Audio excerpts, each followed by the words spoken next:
Rise up!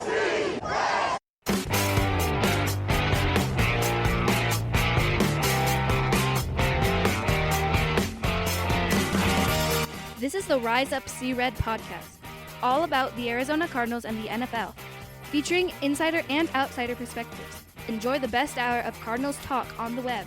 Now here are your hosts, Jess Root and Seth Cox.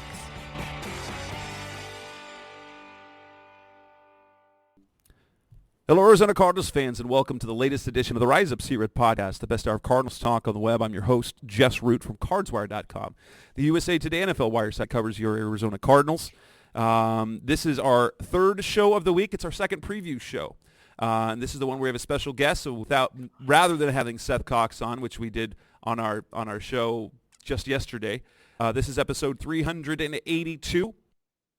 And I have a special guest, Max Loeb of the Bleav and Browns podcast from the network over the Bleav network over there. We've had a couple of the Bleav network guys come on, Daniel Wilcox and Solomon Wilcots over the last few weeks, all AFC North guys. So we'll see if we can keep the ball rolling right here. Max, thanks for coming on. How you been? Thank you for having me, Jess. I'm good. I'm excited for this game. It's going to be a good one, going to be entertaining. I'm fascinated to see who plays. I'm fascinated to see how this game turns out. Teams playing a little cloak and dagger with the quarterback situation. And now the Cardinals have done this a couple of times this year, even week one when they acquired Josh Dobbs, like right before the season. Gannon actually said, we think it's a competitive advantage to not announce who our starter was, even though that we all knew that it was going to be Joshua Dobbs. Because otherwise, why did they go? If they were going to go with Tune, why in the world did they go out and get him? Why would they have just kept Colt McCoy, whom they were obligated to pay $2.25 million anyway? So, but in fairness, the Washington Commanders, the whole thing there is like they are not going to do any different prep. They're not prepping differently for Josh Dobbs than Clayton Tune. Those are two, and Clayton Tune, rookie, okay, they just do what they do. Josh Dobbs, 2 career starts since 2017. Also, they weren't going to be doing anything significantly different. You guys, you have a little bit of perspective on Josh Dobbs having been there last year. What was that? He is now a Minnesota Viking. I was not thrilled by the trade in the beginning. I kind of think, well, why? He showed more than I thought he would show for about 3 games, and we saw that's his ceiling, and that's good. But then he also regressed and played kind of what I expected to see from him.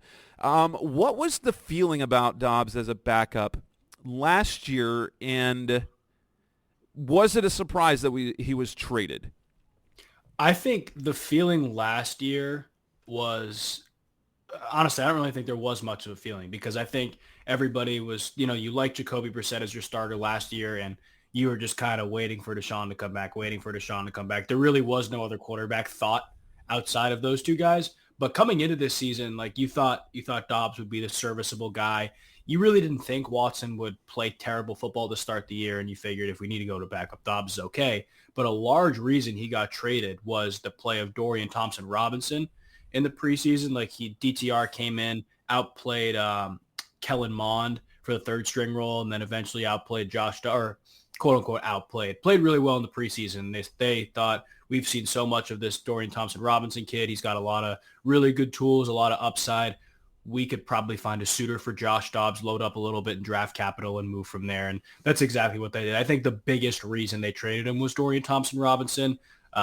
But as you see, when he started against Baltimore a few weeks ago, I didn't go well. They had to go a different direction to quarterback. So who knows if they made the right call there. Right. So let's talk about that. We don't know if Deshaun Watson is going to start. He returned to practice on Wednesday, but what's kind of the feeling? Because Kyler Murray is also practicing for the Cardinals, but and they're not saying it's going to be Kyler or Tune. I am 98% certain that it's going to be Clayton Tune starting the rookie, which is going to make for an interesting. And I don't think they even activate Kyler this week. So I think it'll be Jeff Driscoll who's the backup, and they're going to wait till Monday or Tuesday to activate Murray to then play at home against the Falcons. What is the feeling about how likely is Watson going to play this week?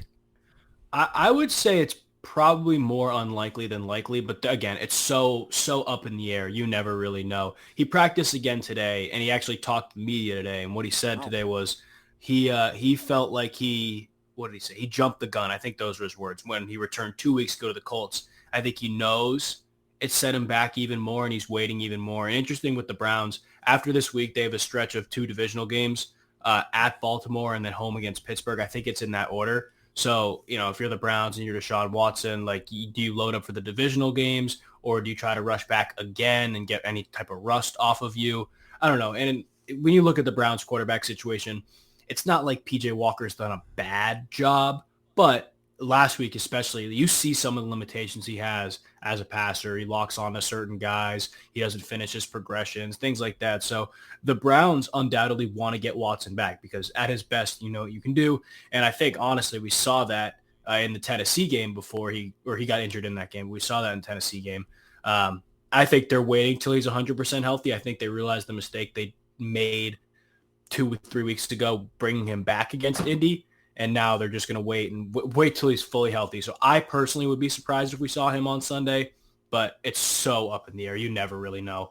That's going to be such an intriguing, like a gripping quarterback matchup.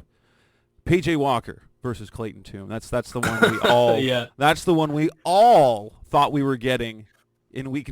No, Deshaun and Kyler. Come on, that was supposed to be a good one. Anyway, so let's talk a little bit about the Browns. What are the Browns at this point? What is what they do on offense? Obviously, with Nick Chubb gone, it's a different dynamic. What is it that they try to do? What do they do well on offense? What do they struggle with on offense? And the same thing on the defensive side of the ball. Well, offensively, you'd think it's a completely different identity with Chubb gone, but they're still running the ball third most out of any team in the NFL. Now it's just a committee. It's Kareem Hunt. It's Jerome Ford. It's Pierre Strong. Well, Pierre Strong actually had a good week last week too. So now you kind of have 3 guys who you trust in the backfield, but they still run the ball at the 3rd highest percentage in the NFL. Pass game, you never know what you're going to get. Obviously, Amari Cooper on the outside is a mismatch for a lot of teams. Or for the Browns against a lot of teams, And then they have guys like Elijah Moore and David Njoku. Like, the playmakers are not lacking. They have offensive playmakers who can catch the football. Even Kareem Hunt has had a big role in the pass game as well. It's the pass game built off the run is really good. The play action, the boots, all that is really good. They struggle when it's third and medium to long and drop back, and you force PJ Walker to go make a play or make reads, things like that. That's where they really struggle offensively. I mean, defensively, one of the best units in the NFL. I had to reel back. I was hell bent on them being the best unit for about 3 or 4 weeks, and then the Indianapolis game came around. But they're one of the best units in the NFL. Up front, I mean, they'll cut the head off the snake. They'll stop the run probably better than anybody in the NFL right now. When you get into the drop back game, it's very similar. Like, can the Browns corners win outside? They can go 2 for 2 with Denzel Ward and Martin Emerson, and they play a lot of man coverage. So a lot of times you have those guys on your 2 best receivers. What Seattle showed last week was that they can't go 3 for 3 or they cannot go 4 for 4. The depth there, at least guys like Greg Newsome and other nickel corners who are coming in, they struggle against guys of quality receiver like Tyler Lockett or Jackson Smith and Jigba. So depth in the secondary is an issue, but other than that, defensively, they're a really stout unit, and they'll put you in really tough positions to try to go win on a 3rd and 8. And you got Myles Garrett, Zadarius Smith, and Okoronkwo coming at you. You're in trouble.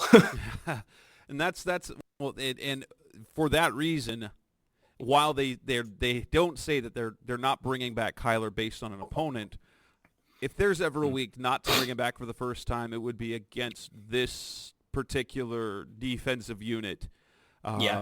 When you don't have James Conner, when Amari DiMercato is injured, the guy who ran for 7-8 yards last week against Baltimore, looks great, 60 yards in the first half against Baltimore, undrafted rookie out of TCU. No James Conner, no Amari DiMercato, Michael Wilson, no Zach Ertz. And so it feels like they are making Clayton Tune the sacrificial lamb this week in a game that who knows and who knows. He did look good in the preseason, but yeah. So PJ Walker, how Does the game plan change? So obviously there is a clear talent difference between Deshaun Watson and P.J. Walker, though. Let's actually talk about Deshaun. Yeah. Is he the guy still? Like, I mean, obviously he's the guy for Cleveland, yeah. but is he the guy that he was in Houston? Or did that year off of football, did that set him back to where he's not as special a player as he was? Well, I can say confidently right now that he's not as special as a player as he was. I don't know what it was. I don't know if it was the year off of football. I don't know if it was the change of scenery. I was moderately outspoken about this before Deshaun Watson even left Houston. A lot of the numbers he had, very inflated by a team that was trailing the entire game when he was in Houston. Those last couple of years, it was tough. Like, the numbers were inflated. He's an unbelievable player at his best, but I think Browns fans were expecting a guy who would come in and be top 3 in the NFL in passing, all these big numbers, touchdowns, yards, all that. Everybody wants that. That's not the reality. And honestly, on a team as talented as the Browns, you just need a quarterback to manage. I think P.J. Walker's doing a good job with that. But Deshaun, at his best, we saw it the first game against Cincinnati, it was okay. The game against Pittsburgh was ugly. But when he came in and played against Tennessee, it was his best game as a Cleveland Brown. And he threw for multiple touchdowns, over 200 yards. Like, he looked like the closest to the Deshaun of old that we've seen, and he obviously got hurt in that game. So I don't know. I struggle to say the jury is still out. Like, he's not the Deshaun that was in Houston. Can he get back to some semblance of that? Absolutely. I mean, you have a solid offensive line in front of you. You have enough playmakers on the outside. There's enough there for him to come back, be 100% healthy, and be the quarterback they need him to be to win games. I don't know if he'll ever be back to the guy he was in Houston, but they could totally go to the promised land with him at quarterback with this roster for sure. Is that deal and subsequent contract, is it approaching regrettable, or is it still, and it's still worth it? It's tough to say. I think every week that goes by that he doesn't play, or he doesn't even play well, it's regrettable. But I actually just made a video about this earlier on today. Like, because of everything that happened in the offseason, 2 off seasons ago, he is already one of the most, if not the most scrutinized athletes in the media. So, like, anything negative that happens with his play, or he's taking an extra week with his injury, it's going to be looked at even worse than it actually is. Like, that's the nature of the media. But that's Kyler's in the same boat for other reasons. Like that. Yes. For some, there is just a there is a tiresome national narrative about Kyler Murray that, I'm sure there were some elements to that, but my goodness, the things that people say about him, not knowing the young man, the competitor he is, it's rough. That's a really tough thing to go through. But and obviously much of the issue is of Watson's own doing. For that other stuff that we don't need to talk about, but yes, absolutely. But I will say, like, when you look at the situation he's in right now, he's a quarterback nursing a shoulder injury on his throwing arm. Like, to me, it's like, okay, like, he should get healthy and be 100%. And I think when he was, quote unquote, medically cleared for the Indianapolis game, that's not the same thing as 100%.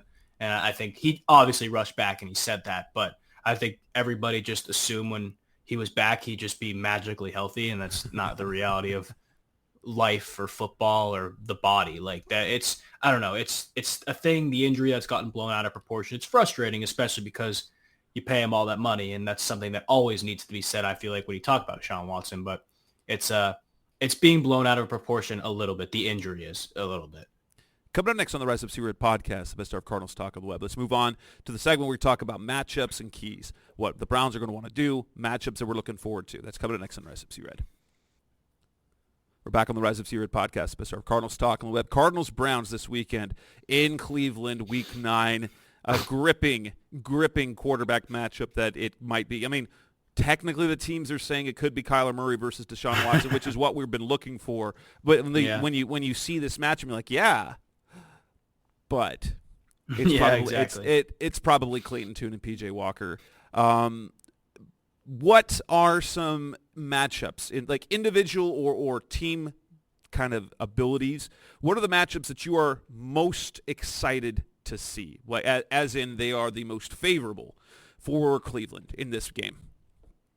I think, just generally speaking with the Browns, anytime they dominate the line of scrimmage, they can win the game. But I think neutralizing the pass rush, the Jonathan Gannon defense will do so many different things to get after the quarterback. And this offensive line, I think there's a national narrative that people just think it's still one of the best in the league. They can run block. They struggle at times to pass block. So I think this offensive line being sure in pass rush, picking up any blitzes, any people adding on is going to be huge.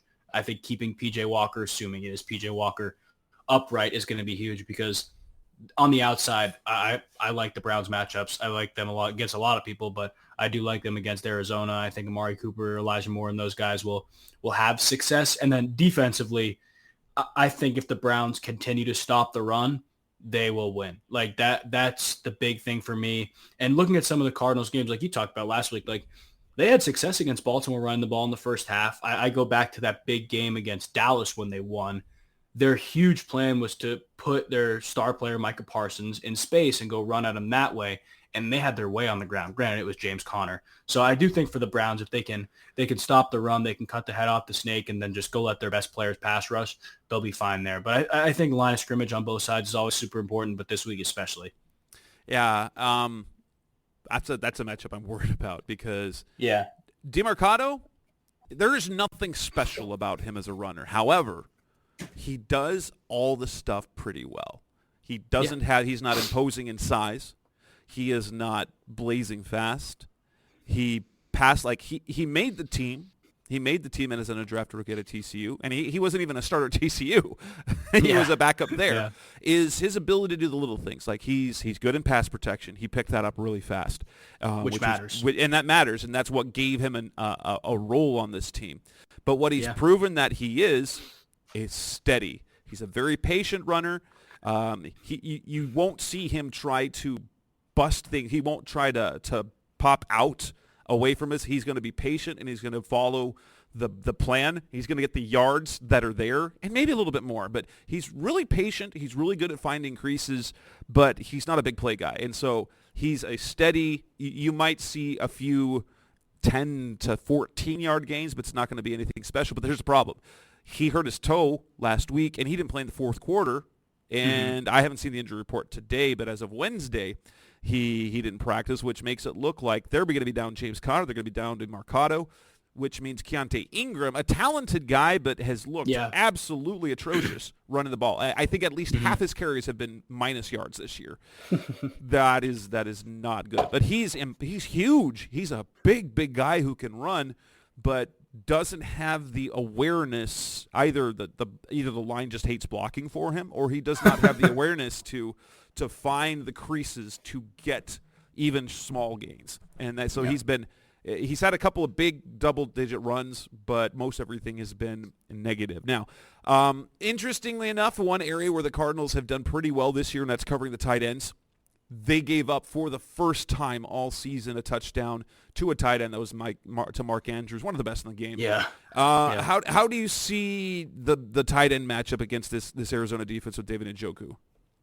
Well, to be honest with you, it's gotten better as of late, I will say that. But the Browns, I feel like, have been underutilizing Njoku a little bit. Like there hasn't been a ton of just drop back passes that are targeted to him. A lot of times if he's getting the ball, it's in the screen game, which has worked really, really well. When he gets the ball, he's probably averaging close to 15 yards a catch. Like he's run after the catch guy. He's a tight end, but he moves like a receiver. So I don't know. I think when you look at the Browns pass attack, it's, if you want to eliminate one guy over the other, like it's not a huge difference. Now, if you take Amari Cooper out of the game, it is.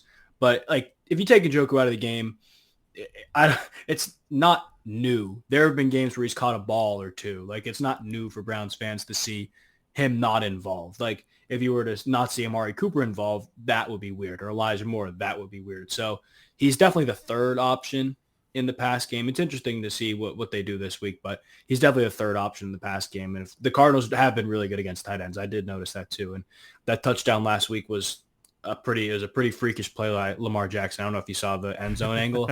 It was pretty ridiculous. I don't think PJ Walker will do that this week. Who do you see? Like, is it going to be a committee? Now, the way the corners work, do they follow players or stay in areas? And if that's the case, who do you see lining up opposite Hollywood Brown primarily? It kind of depends on the game, because there have been points where they follow certain guys. Like I know a lot of the Bengals game, Martin Emerson, who's a bigger guy, would go with T. Higgins. So if somebody were to follow Marquise Brown, it would probably be Denzel Ward. He's a quicker, twitchier guy. As for Martin Emerson, he's a bigger, longer guy. That's why you didn't really hear DK Metcalf's name much last week, because he was on him all game and matched up really well. But if the Cardinals are to get Hollywood Brown on Emerson, I think that's a matchup that they would like. That's why if they do travel, I'd be shocked if it was not Denzel Ward, but we'll see. And then any other individual. So as you're looking at the edge, and obviously, like, the Cardinals cornerbacks don't really strike fear into anyone. Marco Wilson, Marco Wilson has a talent to be a high-end corner. Has he done it? Yeah. He looked absolutely, like, early in the season, he looked atrocious. Now, he hasn't been bad the last few weeks. Mm-hmm. But then they've got Antonio Hamilton. He's a journeyman at best. They've got an undrafted rookie, Star Thomas, a fifth-round rookie, Keitrell Clark, that's found himself kind of out of the rotation. Gary Williams playing in the slot. He just played 2 games since coming back from his torn ACL he suffered at Syracuse.